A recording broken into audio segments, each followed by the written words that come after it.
जय माँ भगवती, जय माँ दुर्गा। आज गुप्त नवरात्रि का 8वां दिन है। महाविद्या बगलामुखी को 8वीं महाविद्या कहा जाता है। इन्हें पीताम्बरी देवी के नाम से भी जानते हैं। माँ बगलामुखी को पीला रंग बहुत प्रिय है और इनके भक्त द्वारा पीले वस्त्र अर्पित किए जाते हैं। पीले फूलों से माँ का श्रृंगार किया जाता है और माँ बगलामुखी सोने के सिंहासन पर विराजमान रहती हैं। इनकी साधना करने से, पूजा अर्चना करने से भक्तों के सभी दुखों का नाश हो जाता है और जीवन में आने वाली सभी प्रकार की परेशानियां दूर हो जाती हैं। अगर कोई भक्त सच्चे मन से महाविद्या बगलामुखी की पूजा साधना करता है तो उसे वाक सिद्धि भी प्राप्त होती है। इससे वाद विवाद की स्थिति में वे अपने विरोधियों पर बड़ी आसानी के साथ विजय प्राप्त कर लेते हैं। माँ बगलामुखी को पीताम्बरा बगला ब्रह्मशास्त्र विद्या के नाम से भी जाना जाता है। मनुष्य को जीवन की जितनी भी प्रकार की बाधाएं हैं, उन सभी से मुक्ति दिलाने के लिए, पापों से मुक्ति दिलाने के लिए माँ बगलामुखी की पूजा मध्य रात्रि के समय में की जाती है। और जो लोग मध्य रात्रि के समय ना कर पाए, वे सुबह और शाम के समय पूजा कर सकते हैं। खास तौर पर मध्य रात्रि के समय जो भी तंत्र मंत्र की सिद्धि करने वाले साधक हैं, वही बगलामुखी माँ की पूजा करते हैं। आम गृहस्थ जन शाम के और सुबह के समय जिस प्रकार से बाकी दिनों में पूजा करते हैं, उस प्रकार से कर सकते हैं। माँ बगलामुखी की पूजा करने से कोर्ट कचहरी के केस में सफलता प्राप्त होती है। महाविद्या बगलामुखी की पूजा करने के लिए भक्तों को सुबह जल्दी उठकर स्नान करना चाहिए। फिर पीले वस्त्र धारण करके यदि हो सके तो पीले रंग के आसन पर ही बैठकर पूजा करनी चाहिए। चौकी पर पीले वस्त्र बिछाकर माँ बगलामुखी की मूर्ति या तस्वीर स्थापित करनी चाहिए। यदि आपके पास माँ बगलामुखी की मूर्ति या तस्वीर नहीं है और यंत्र हो तो आप यंत्र की स्थापना कर सकते हैं, नहीं तो आप केवल माँ दुर्गा की प्रतिमा की स्थापना भी कर सकते हैं। कलश की स्थापना करके पूजा का संकल्प और व्रत का संकल्प लिया जाता है। फिर माँ को अक्षत, चंदन, रोली, बेलपत्र, पान, मौसमी फल, खास तौर पर पीले फल जैसे केला, संतरा या बेर आदि, सिंदूर, पीले फूल, धूप, दीप, नैवेद्य आदि सामग्री अर्पित की जाती है। फिर माँ बगलामुखी कवच का पाठ करके व्रत की कथा पढ़ी और सुनी जाती है। मंत्रों का जाप करके सबसे अंत में आरती करके माँ को भोग लगाकर फिर क्षमा याचना करनी चाहिए। परिवार के सभी सदस्यों में माता रानी का प्रसाद बांटना चाहिए। लेकिन आपको ध्यान रखना है कि ये गुप्त नवरात्रि है। आपकी की गई पूजा का आसपास के लोगों को पता न चले और ना ही इस प्रसाद को आप बाहर किसी व्यक्ति को दे। जो भी हम गुप्त नवरात्रि के दिनों में भोग लगाते हैं, वे घर परिवार के ही सदस्य को देना चाहिए। पूजा करते समय आपको किसी और से बात नहीं करनी चाहिए, क्योंकि माँ बगलामुखी अपने भक्तों की विशेष रूप से रक्षा करती हैं। उन्हें हर प्रकार के बुरे कर्मों से बचा लेती हैं, उन्हें सद्बुद्धि प्रदान करती हैं। इसलिए आज के दिन आप जो भी पूजा करते हैं, व्रत रखते हैं, उस दिन आपको भूल से भी दूसरों के बारे में गलत वलत नहीं सोचना चाहिए, बुरा नहीं करना चाहिए। किसी प्रकार की किसी भी तरह की जीव हत्या, जीव हिंसा करने से बचना चाहिए। यदि ऐसा होता है, जाने अनजाने में यदि आपसे कुछ भी गलती होती है, तो उसका भी बहुत बुरा परिणाम भुगतना पड़ सकता है।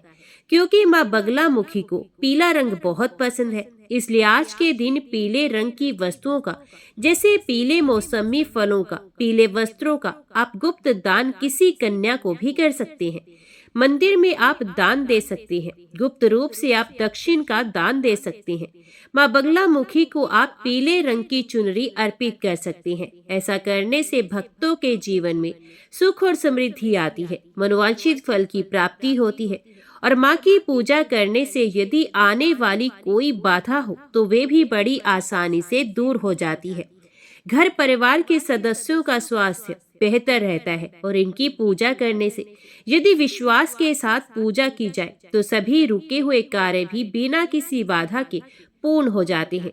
शारीरिक और मानसिक चिंताएं भी दूर होती हैं। अगर आप अपने जीवन में आगे बढ़ना चाहते हैं या आपके ऊपर किसी ने कोई झूठा मुकदमा कर रखा है, तो ऐसी स्थिति में आप नियम से दिन में जितनी बार भी हो सके माँ बगलामुखी के मंत्र का जाप कर सकते हैं। पूर्व दिशा की ओर मुंह करके जप करना चाहिए। आप कुछ भी काम करते हैं, चलते बैठते उठते समय भी सच्चे मन से आप माँ पर विश्वास रखते हुए मंत्र का लगातार जाप करते रह सकते हैं। जो आपके ऊपर जो भी झूठा मुकदमा है या आपके शत्रु विरोधी आपको बहुत ज्यादा परेशान करते हो, तो शत्रु विरोधी शांत हो जाते हैं। उनसे आपको किसी प्रकार का कोई नुकसान नहीं होता और यदि कोई झूठा मुकदमा है तो उसमें आपको विजय प्राप्त हो सकती है। इस प्रकार महाविद्या की पूजा की जाती है। पौराणिक कथा के अनुसार एक बार सतयुग में महाविनाश उत्पन्न करने वाले ब्रह्मांडी तूफान उत्पन्न हुआ, जिससे संपूर्ण विश्व नष्ट होने लगा और चारों ओर हाहाकार मच गया। अनेकों लोग संकट में पड़ गए और संसार की रक्षा करना असंभव हो गया। ये प्रचंड तूफान सब कुछ नष्ट भ्रष्ट करता हुआ आगे ही बढ़ता जा रहा था, जिसे देखकर स्वयं भगवान विष्णु भी चिंतित हो गए। इस समस्या का कोई हल ना पाकर वे भगवान शिव को स्मरण करने लगे। तब भगवान शिव ने प्रकट होकर उनसे कहा कि शक्ति के अलावा अन्य कोई भी इस विनाश को नहीं रोक सकता, इसलिए आप उनकी शरण में जाएं। तब भगवान विष्णु ने रुद्रा सरोवर के निकट पहुंचकर कठिन तपस्या की। भगवान विष्णु ने तपस्या करके महात्रिपुर सुंदरी को प्रसन्न किया और देवी शक्ति उनकी साधना से प्रसन्न हुई और सौराष्ट्र क्षेत्र की रुद्रा झील में जल क्रीड़ा करती महापीत देवी के हृदय से दिव्य तेज प्रकट हुआ। उस समय चतुर्दशी की रात्रि को देवी बगलामुखी के रूप में प्रकट हुई। त्रिलोक स्तंभ महाविद्या भगवती बगलामुखी ने फिर प्रसन्न होकर श्री विष्णु को इच्छित वरदान दिया। तब कहीं जाकर सृष्टि का विनाश रुक पाया। देवी बगलामुखी को वीर रति भी कहा जाता है, क्योंकि देवी स्वयं ब्रह्मास्त्र रूपिणी है। इनके शिव को एक वक्त्र महारुद्र कहा जाता है, इसलिए देवी सिद्ध विद्या है। तांत्रिक इन्हें स्तंभन की देवी भी मानते हैं और गृहस्थ लोगों के लिए देवी बगलामुखी की पूजा समस्त प्रकार के संशयों का, विघ्नों का शमन करने वाली है। जय मां भगवती, जय मां दुर्गा। अभी सुनते हैं श्रीमद् देवी भागवत महापुराण की आगे की कथा। व्यास जी बोले, सैनिकों का वचन सुनकर क्रोध से आकुलित नेत्रों वाले दानवराज शुंभ ने उनसे तुरंत कहा, हे मूर्खों, तुम सब खोटी बात क्यों बोल रहे हो? तुम्हारे वचनों को मानकर मैं भला अपने जीवन की रक्षा क्यों करूं? क्या अपने सचिवों तथा भाई बंधुओं का वध कराकर मैं निर्लज्ज बनकर विचरण करूं? प्राणियों के शुभ अथवा अशुभ का कर्ता जब एकमात्र वही अति बलवान काल है, तो मुझे चिंता क्या? क्योंकि परोक्ष रूप से तो सब पर शासन करने वाला वह काल टाला नहीं जा सकता। जो हो रहा है वह होता रहे, तथा काल जो कुछ भी कर रहा है उसे करता रहे। अब तो मुझे जीवन तथा मृत्यु के विषय में किसी भी प्रकार की चिंता नहीं। वे काल भी भविष्यता को मिटा सकने में समर्थ नहीं है। ऐसा भी होता है कि सावन के महीने में मेघ सदा नहीं बरसते, अपितु कभी कभी अघन, पोष, माघ तथा फाल्गुन में भी असमय ही तेज वृष्टि होने लगती है। अतएव समस्त कार्यों में काल ही प्रधान नहीं है। काल तो निमित्त मात्र है, अपितु इसकी तुलना में देव अधिक बलवान है। सब कुछ देव निर्मित है, इसके विपरीत कुछ नहीं होता। मैं तो देव को ही प्रधान मानता हूँ। अनर्थकारी पुरुषार्थ को धिक्कार है, क्योंकि जिस निशुंभ ने सभी देवताओं पर विजय प्राप्त कर ली थी, उसे इस स्त्री ने मार डाला। जब महान शूरवीर रक्त बीज भी विनाश को प्राप्त हो गया, तब अपनी कीर्ति को कलंकित करके मैं ही जीवन की आशा क्यों करूं? जगत के रचयिता सर्वसमर्थ स्वयं ब्रह्मा भी दो प्रार्थ का समय बीत जाने पर तत्क्षण ही निधन को प्राप्त हो जाते हैं। ब्रह्मा जी के एक दिन में 1000 चतुर्युग समाप्त हो जाते हैं और इतनी ही अवधि में 14 इंद्रों का स्वर्ग से पतन हो चुकता है। इसी प्रकार ब्रह्मा जी के जीवन काल का 2 गुना समय बीतने पर विष्णु का अंत हो जाता है तथा इससे भी दूने समय के पश्चात शंकर भी समाप्त हो जाते हैं। इसी प्रकार पृथ्वी, पर्वत, सूर्य तथा चंद्रमा आदि का भी विनाश हो जाता है। तब हे मूर्खों, देव की बनाई हुई इस अटल मृत्यु को विषय में क्या चिंता। जन्म लेने वाले की मृत्यु निश्चित है तथा मरने वाले का जन्म निश्चित है। अतः इस अनित्य शरीर के द्वारा अपनी स्थिर कीर्ति की रक्षा करनी चाहिए। शीघ्रता पूर्वक मेरा रथ तैयार करो, मैं सम्रांगण में जाऊंगा। विजय अथवा मरण प्रारब्ध के अनुसार जो भी होने वाला हो वे आज ही हो जाए। सैनिकों से ऐसा कहकर विशुंभ तुरंत रथ पर सवार होकर हिमालय की ओर चल दिया, जहां भगवती विराजमान थी। उस समय हाथी, घोड़े, रथ तथा पैदल चलने वालों से सुसज्जित एवं नानाविध आयुधों से युक्त विशाल चतुरंगनी सेना भी उसके साथ चल पड़ी। उस पर्वत पर पहुंचकर शुंभ ने त्रिभुवन को मोहित करने वाली परम सुंदरी सिंह वाहिनी भगवती जगदम्बिका को वहां विराजमान देखा। वे सभी प्रकार के आभूषणों से अलंकृत थी तथा सभी शुभ लक्षणों से संपन्न थी। देवता, यक्ष तथा किन्नर आकाश में स्थित होकर उनकी स्तुति कर रहे थे तथा मंदार वृक्ष के पुष्पों से पूजा कर रहे थे और वे मनोहर शंख ध्वनि तथा घंटा नाद कर रही थी।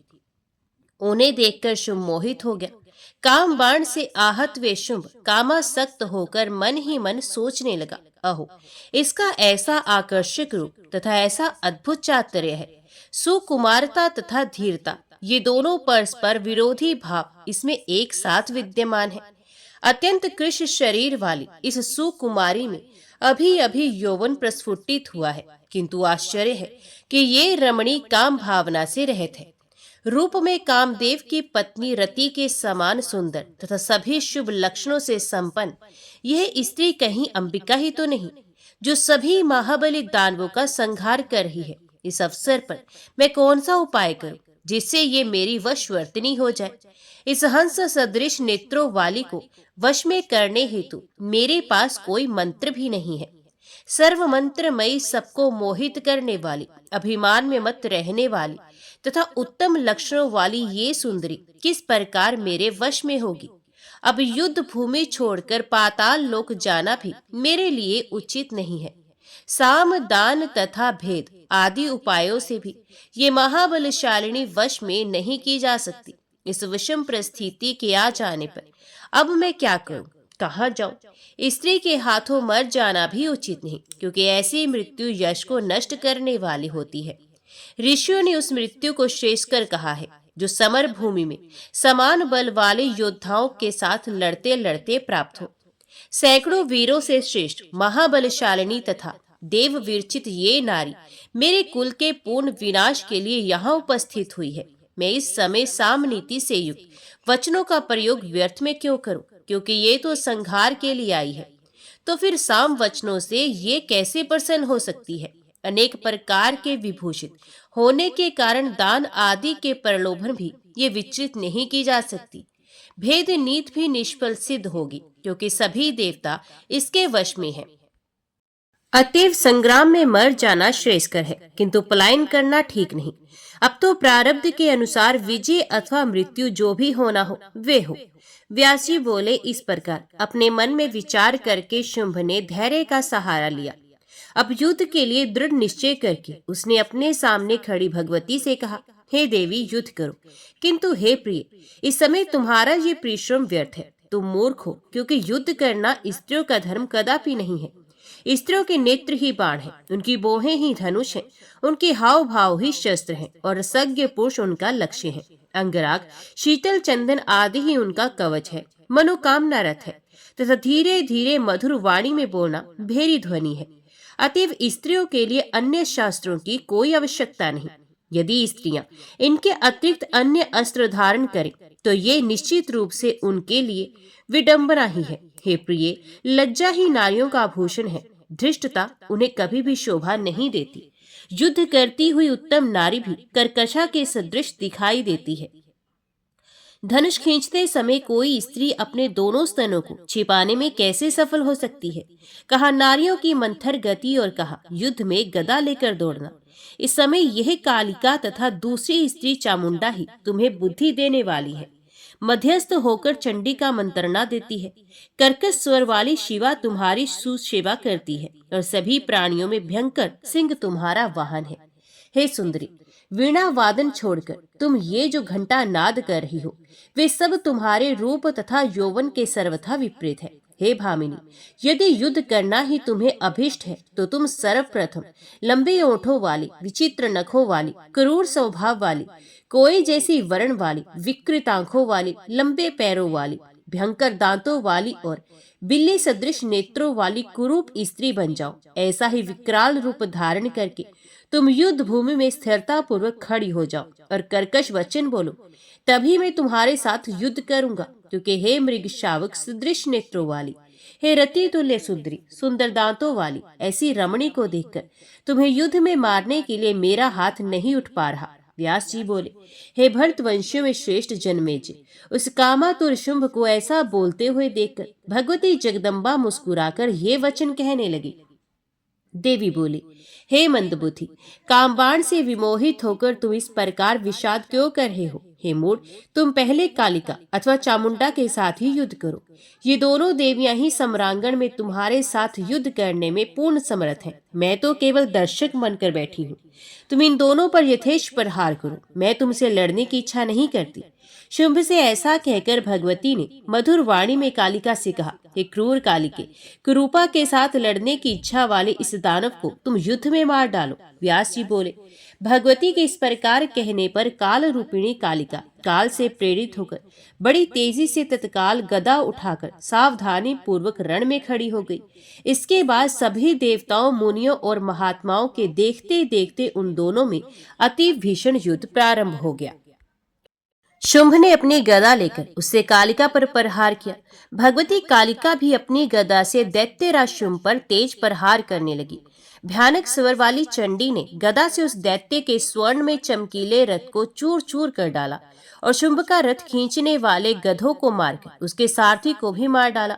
अब क्रोध में भरे हुए शुंभ ने अपनी विशाल गदा लेकर अट्टहास करते हुए पैदल ही पहुंचकर कालिका की दोनों भुजाओं के मध्य भाग पर प्रहार किया। तब कालिका ने उसके गदा प्रहार को निष्फल करके शीघ्रता पूर्वक तलवार उठाकर शुंभ के चंदन चर्चित तथा आयुध युक्त बाएं हाथ को काट दिया। हाथ कट जाने तथा रथ विहीन होने के बावजूद भी रक्त से लथपथ वे शुंभ हाथ में गदा लिए हुए शीघ्रता पूर्वक कालिका के पास पहुंचकर उनके ऊपर प्रहार करने लगा।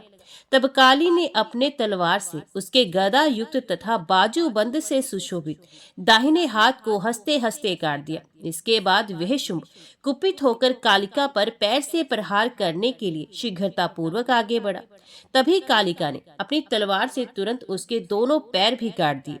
हाथ पैर कट जाने पर भी ठहरो ठहरो ऐसा कहता हुआ वह शुंभ कालिका को भयभीत करते हुए वेग पूर्वक दौड़ता हुआ उनकी ओर बढ़ा। उसे आते देखकर कालिका ने उसके कमल सदृश मस्तक को काट दिया, जिससे उसके कंठ से रक्त की अजस्त्र धारा बहने लगी। मस्तक कट जाने पर पर्वत तुल्य वह शुंभ जमीन पर गिर गया और उसके प्राण शरीर से निकलकर तत्काल ही प्राण कर गए। दैत्य शुंभ को इस प्रकार प्राण विहीन होकर गिरा हुआ देखकर इंद्र सहित सभी देवता भगवती चामुंडा तथा कालिका की स्तुति करने लगे। सुखदायक पवन बहने लगा तथा सभी दिशाएं अत्यंत निर्मल हो गई। हवन करते समय शुभ सूचना के रूप में अग्नि की पवित्र ज्वालाएं दाहिनी ओर से उठने लगी। हे राजन, जो दानव मरने से बच गए थे वे सभी जगदम्बिका को प्रणाम करके अपने अपने आयुध त्याग कर पाताल चले गए। देवी का उत्तम चरित्र, शुंभ आदि दैत्यों का वध तथा देवताओं की रक्षा, इन सबका वर्णन आपसे कर दिया। पृथ्वी पर रहने वाले जो मनुष्य इस समस्त आख्यान का भक्ति भाव से निरंतर पठन तथा श्रवण करते हैं वे निश्चित रूप से कृतार्थ हो जाते हैं।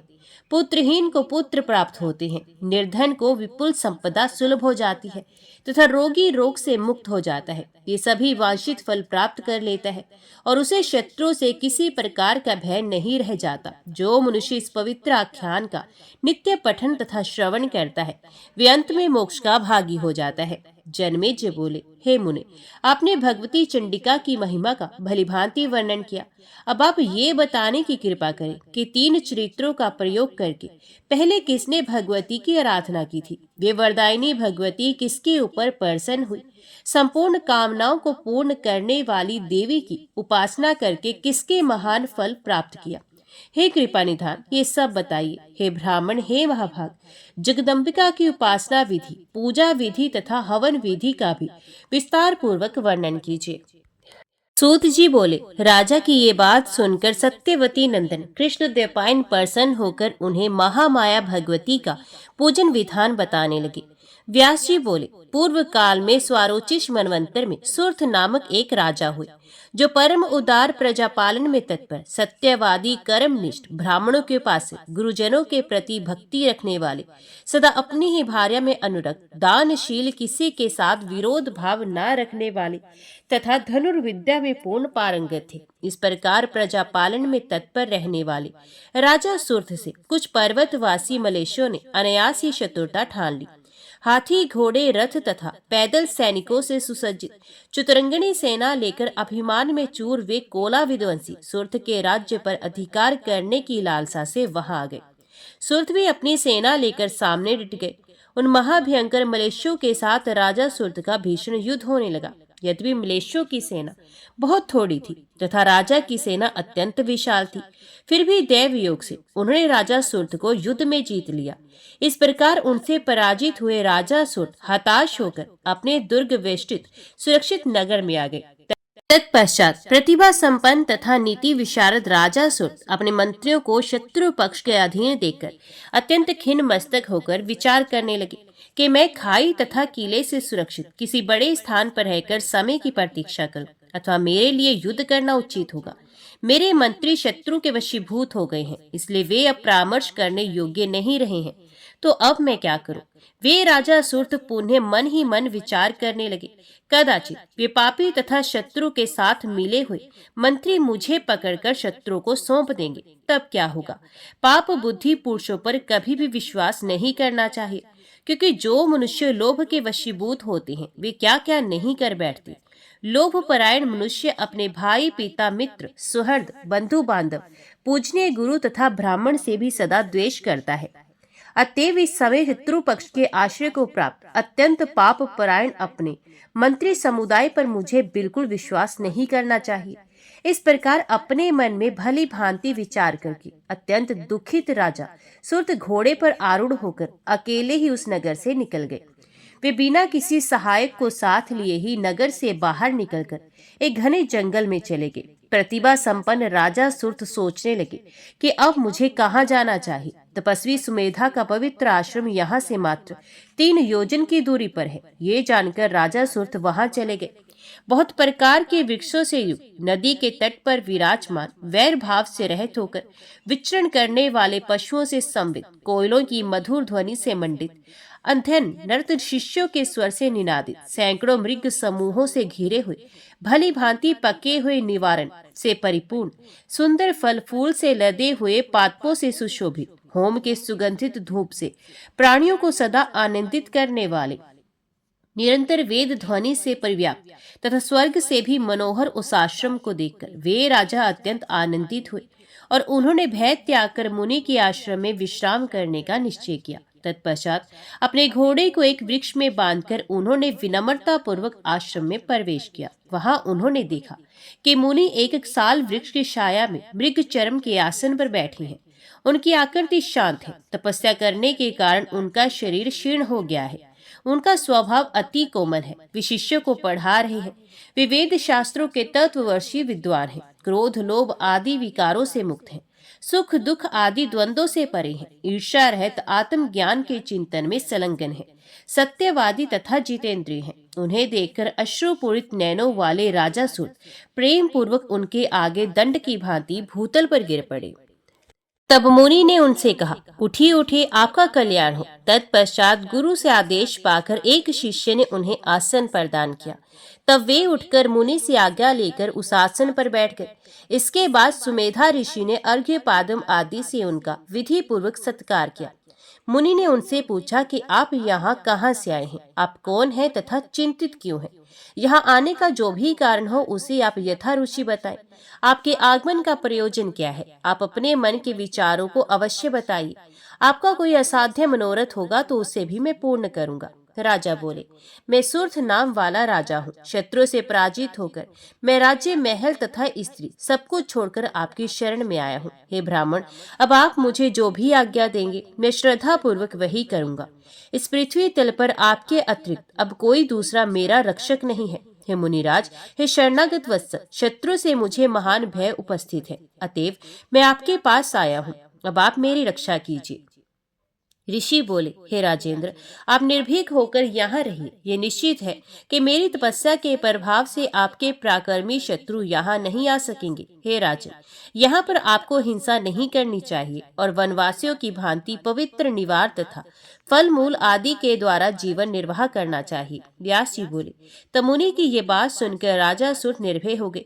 अब वे फल मूल का आहार करते हुए पवित्रता के साथ उस आश्रम में ही रहने लगे। किसी समय उस आश्रम में एक वृक्ष की छाया में बैठे हुए चिंताकुल राजा सुर्थ का चित्त घर की ओर चला गया और वे सोचने लगे, निरंतर पाप कर्म में लगे रहने वाले मनुष्य, शत्रुओं ने मेरा राज्य छीन लिया। उन दुराचारी तथा निर्लज्ज मलेच्छों के द्वारा मेरी प्रजा बहुत सताई जाती होगी। मेरे सभी हाथी तथा घोड़े आहार ना पाने तथा शत्रु से प्रताड़ित किए जाने के कारण अत्यंत दुर्बल हो गए होंगे, इसमें तो कोई संदेह नहीं। अपने जिन सेवकों का मैंने पहले पालन पोषण किया था, वे सब शत्रुओं के अधीन हो जाने के कारण कष्ट का अनुभव करते होंगे। उन अति दुराचारी तथा अपव्यय करने के स्वभाव वाले शत्रुओं ने मेरा धन द्युत मदिरालय एवं वैश्यालयों में निश्चित रूप से खर्च कर दिया होगा। वे पाप बुद्धि मेरा समस्त राजकोष व्यसनों में नष्ट कर डालेंगे। सत्पात्रों को दान देने की योग्यता भी उन मनुष्यों में नहीं है और मेरे मंत्री भी अधीनता में रहने के कारण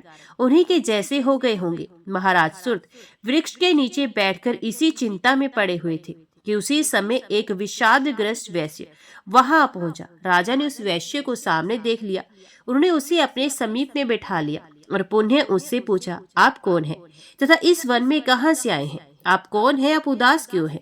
चिंताग्रस्त रहने के कारण आप तो पीले वर्ण के हो गए हैं। हे महाभाग, 7 पग एक साथ चलने पर ही मैत्री समझ ली जाती है, अतः आप मुझे सब कुछ सच सच बता दीजिए। व्यास जी बोले, राजा का वचन सुनकर वे वैश्य श्रेष्ठ उनके पास बैठ गया और उसे सज्जन समागम समझकर शांत चित्त होकर उनसे कहने लगा, हे मित्र, मैं वैश्य जाति में उत्पन्न हूँ और समाधि नाम से प्रसिद्ध हूँ। मैं धनवान, धर्म कार्य में निपुण, सत्यवादी और ईर्ष्या से रहित हूँ। फिर भी धन के लोभी और कुटिल स्त्री पुत्रों ने मुझे घर से निकाल दिया। उन्होंने मुझे कृपण कहकर कठिनाई से टूटने वाला माया बंधन भी तोड़ दिया। अतः अपने कुटुंबियों से परित्यक्त होकर मैं अभी अभी इस वन में आया हूँ। हे प्रिय, आप कौन हैं?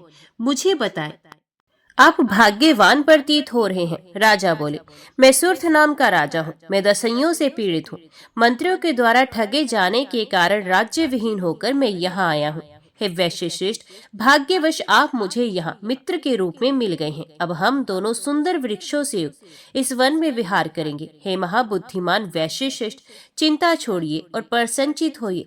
अब आप मेरे साथ यहीं पर इच्छा अनुसार सुख पूर्वक रहिए। वैश्य बोला, मेरा परिवार आश्रय रहित है। मेरे बिना परिवार के लोग अत्यंत दुखी होंगे। मेरे बारे में चिंता करते हुए वे रोग तथा शोक से व्याकुल हो जाएंगे। हे राजन, मेरी पत्नी तथा पुत्र शारीरिक सुख पा रहे होंगे अथवा नहीं। इसी चिंता से व्याकुल रहने के कारण मेरा मन शांत नहीं रह पाता। हे राजन, मैं पुत्र, पत्नी, घर और स्वजनों को कब देख सकूंगा? ग्रह की चिंता से अत्यंत व्याकुल मेरा मन स्वस्थ नहीं हो पाता। राजा बोले, हे महामती, जिन दुराचारी तथा महामूर्ख पुत्र आदि के द्वारा अब घर से निकाल दिए गए, उन्हें देखकर अब आपको कौन सा सुख मिलेगा?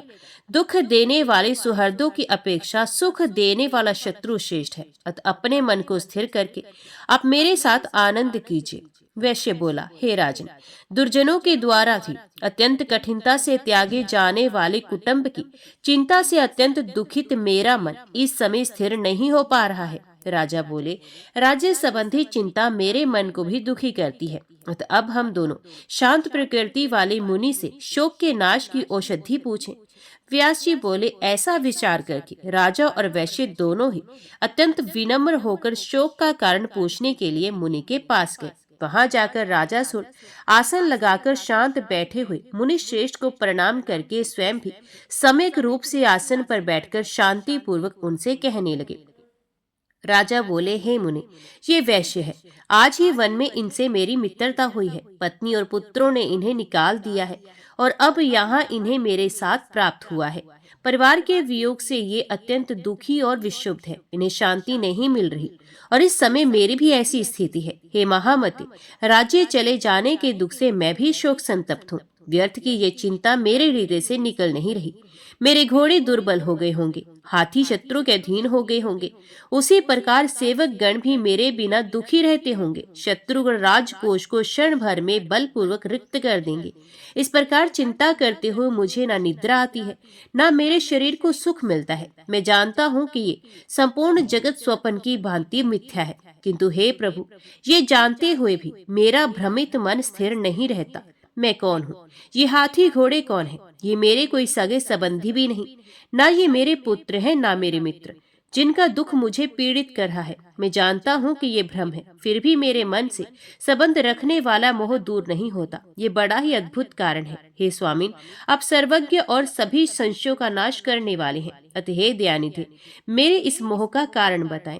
व्यास जी बोले, तब राजा के ऐसा पूछने पर मुनि श्रेष्ठ सुमेधा उनसे शोक और मोह का नाश करने वाले परम ज्ञान का वर्णन करने लगे।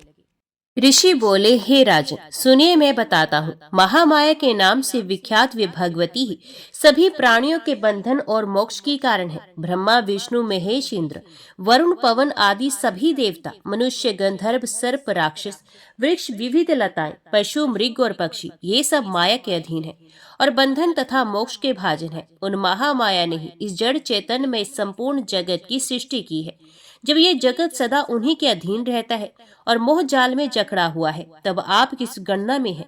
आप तो मनुष्यों में रजोगुण से युक्त एक क्षत्रिय मात्र हैं। वे महामाया ज्ञानियों की बुद्धि को भी सदा मोहित करती हैं।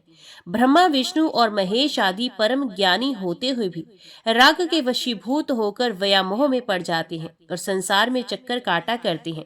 हे राजन, प्राचीन काल में स्वयं उन भगवान नारायण ने ब्रह्म विद्या की प्राप्ति तथा अविनाशी सुख के लिए श्वेत द्वीप में जाकर ध्यान करते हुए 10,000 वर्षों तक घोर तपस्या की। हे राजेंद्र, इसके साथ ही मोह की निवृत्ति के लिए एक निर्जन प्रदेश में ब्रह्मा जी भी परम अद्भुत तपस्या में संलग्न हो गए। हे राजेंद्र, किसी समय वासुदेव भगवान श्री हरि ने दूसरे स्थान पर जाने का विचार किया और वे उस स्थान से उठकर अन्य स्थल को देखने की इच्छा से चल दिए। ब्रह्मा जी भी उसी प्रकार अपने स्थान से निकल पड़े। चतुर्मुख ब्रह्मा जी और चतुर्भुज भगवान विष्णु मार्ग में मिल गए। तब वे दोनों एक दूसरे से पूछने लगे, तुम कौन हो, तुम कौन हो? ब्रह्मा जी भगवान विष्णु से बोले, मैं जगत का सृष्टा हूँ। तब विष्णु ने उनसे कहा, हे मूर्ख, अपनी महिमा से कभी च्युत ना होने वाला मैं ही विष्णु जगत का करता हूँ। तुम कितने शक्तिशाली हो! तुम तो रजोगुण युक्त और बलहीन हो। मुझे सत्व गुण संपन्न सनातन नारायण जानो। दोनों मानवों मधु कैटभ के द्वारा पीड़ित किए जाने पर तुम मेरी ही शरण में आए थे। उस समय अत्यंत भीषण युद्ध करके मैंने तुम्हारी रक्षा की। मैंने ही उन मधु कैटभ दानवों का वध किया है। अतः हे मंदबुद्धि, तुम क्यों गर्व करते हो? ये तुम्हारा अज्ञान है, इसका शीघ्र त्याग कर दो, क्योंकि इस संपूर्ण संसार में मुझसे बढ़कर कोई नहीं है। ऋषि बोले, इस प्रकार परस्पर विवाद करते हुए उन दोनों ब्रह्मा विष्णु के ओठ फड़कने लगे। वे क्रोध में कांपने लगे और उनकी आंखें रक्त वर्ण की हो गई। तभी विवादरत उन दोनों के मध्य अचानक एक श्वेत वर्ण अत्यंत विशाल तथा अद्भुत लिंग प्रकट हुआ। तदंतर विवाद करते हुए उन दोनों महानुभावों को संबोधित करके आकाशवाणी हुई, हे ब्राह्मण, हे विष्णु, तुम दोनों परस्पर विवाद मत करो। इस लिंग के ऊपरी या निचले शोर का आप दोनों में से जो पता लगा लेगा, आप दोनों में वे सदैव के लिए श्रेष्ठ हो जाएगा। इसलिए मेरी वाणी को प्रमाण मानकर तथा इस निरर्थक विवाद को त्याग कर आप लोगों में से एक आकाश और दूसरा पाताल की ओर अभी जाए। इस विवाद में आप दोनों का एक मध्यस्थ भी अवश्य कर लेना चाहिए। ऋषि बोले, उस दिव्य वाणी को सुनकर वे दोनों चेष्टा पूर्वक उद्यम करने के लिए तैयार हो गए और अपने समक्ष स्थित उसे देखने में अद्भुत लिंग को मापने के लिए चल पड़े। अपने अपने महत्व की वृद्धि के लिए उस महालिंग को नापने हेतु विष्णु पाताल की ओर और ब्रह्मा आकाश की ओर गए। कुछ दूर तक जाने पर विष्णु पूर्ण रूप से थक गए। वे लिंग का अंत नहीं प्राप्त कर सके और तब उसी स्थल पर वापस लौट आए। ब्रह्मा जी ऊपर की ओर गए और शिव के मस्तक से गिरे हुए केतकी पुष्प को लेकर वे भी प्रसन्न होकर लौट आए। तब अहंकार से मोहित ब्रह्मा शीघ्रता पूर्वक आकर विष्णु को केतकी पुष्प दिखाकर ये झूठ बोलने लगी कि मैंने ये केतकी पुष्प इस लिंग के मस्तक से प्राप्त किया है। आपके चित्त की शांति के लिए पहचान चिन्ह के रूप में मैं इसे ले आया हूँ। ब्रह्मा जी के उस वचन को सुनकर और केतकी पुष्प को देखकर विष्णु ने उनसे कहा, इसका साक्षी कौन है बताइए। किसी विवाद के उपस्थित होने पर किसी सत्यवादी, बुद्धिमान, सदाचारी, पवित्र और निष्पक्ष व्यक्ति को साक्षी बनाया जाता है। ब्रह्मा जी बोले, इस समय इतने दूर देश से कौन साक्षी आएगा? जो सत्य बात है उसे ये केतकी स्वयं कह देगी। ऐसा कहकर ब्रह्मा जी ने केतकी को साक्ष्य के लिए प्रेरित किया। तब उसने शीघ्रता पूर्वक विष्णु को संबोधित करते हुए कहा कि शिवलिंग के मस्तक पर स्थित मुझे ब्रह्मा जी यहाँ से लेकर आए हैं। हे विष्णु, इसमें आपको किसी प्रकार का संदेह नहीं करना चाहिए। ब्रह्मा जी इस लिंग के पार गए हैं और शिव भक्तों के द्वारा समर्पित की गई मुझको लेकर आए हैं। ये मेरा कथन ही प्रमाण है। केतकी की बात सुनकर भगवान विष्णु मुस्कुराते हुए बोले कि मेरे लिए तो महादेव ही प्रमाण है। यदि वे ऐसी बात बोल दे तो मैं मान लूंगा। ऋषि बोले, तब विष्णु की बात सुनकर सनातन भगवान महादेव क्रुद्ध होकर केतकी से कहा, असत्य भाषणी, ऐसा मत बोलो। मेरे मस्तक से गिरी हुई तुझे ब्रह्मा बीच में ही पा गए थे। तुमने झूठ बोला है, इसलिए अब मैंने सदैव के लिए तुम्हारा त्याग कर दिया है। तब ब्रह्मा जी ने लज्जित होकर भगवान विष्णु को नमस्कार किया। उसी दिन से शिव द्वारा पुष्पों में से केतकी का त्याग कर दिया गया। हे राजन, आप ये जान लीजिए कि माया का बल ज्ञानियों को भी मोह में डाल देता है। तब दूसरे प्राणियों की मोहित हो जाने की बात ही क्या। स्वयं देवाधिदेव लक्ष्मीपति भगवान विष्णु देवताओं के कार्य की सिद्धि के लिए पाप का भय छोड़कर दैत्यों के साथ छल करते रहते हैं।